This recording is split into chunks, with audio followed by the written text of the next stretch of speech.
One, two, three, start.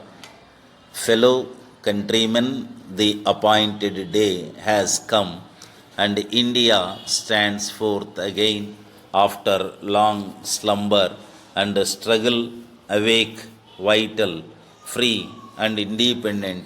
The past clings on to us still in some measure, and we have to do much before we redeem the pledges we have so often taken. At the turning points is past, history begins anew for us, the history which we shall live and act and others will write about. It is a fateful moment for us in India, for all Asia, and for the world. A new star rises, the star of freedom in the east. A new hope comes into being, a vision long cherished materializes. May the star never set and that hope never betrayed. We rejoice in that freedom even though clouds surround us and many of our people are sorrow stricken and difficult problems encompass us. But freedom brings responsibilities and burdens, and we have to face them in the spirit of a free and disciplined people.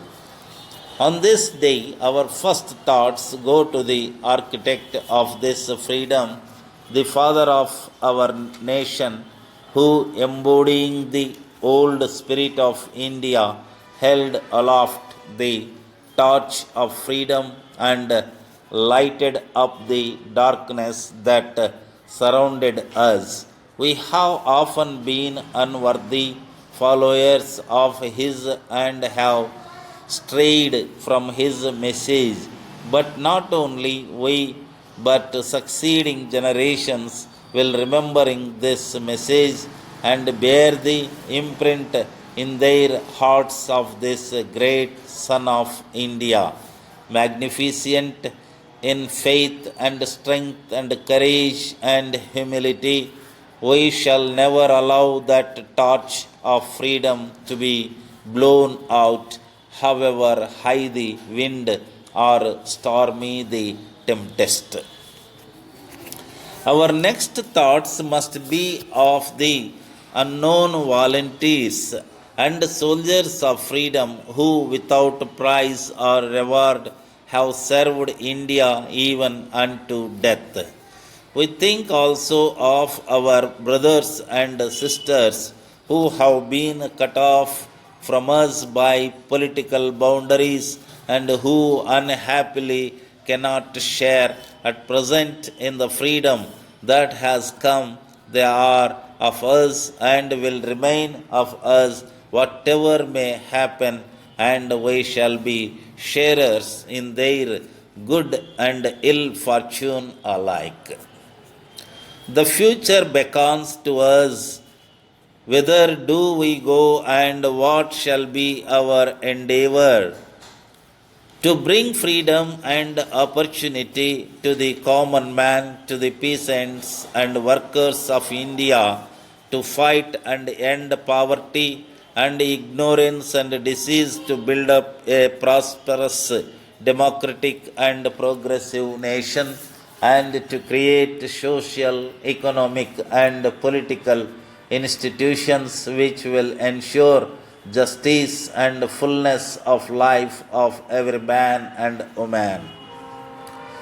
We have hard work ahead. There is no resting for any one of us till we make all the people of India what destiny intended them to be. We are citizens of a great country on the verge of bold advance, and we have to live up to that standard.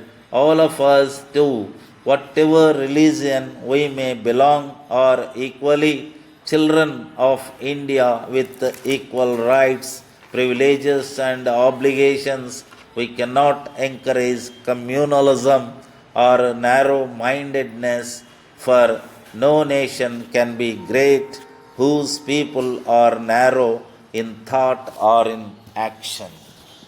Dear sirs, we are in receipt of your kind letter of 1st May. It is indeed a matter of regret to us that our negligence has given you reason to complain. From what you have seen of us in the course of our long standing business relations, you must have been convinced that we are ever mindful of the interests of our valued customers.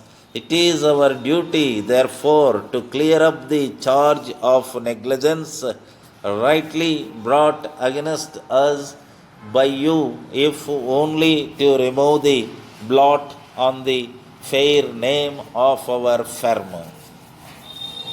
Our business manager, who is in sole charge of the Mufusal Order Department, has been absent for some time due to illness.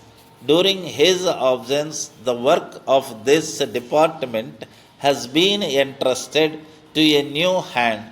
As this is a particularly busy season, it is quite likely that some mistake might have occurred due to oversight, but we assure you that the negligence complained of was not deliberate, it was purely accidental, owing to circumstances over which we had no control.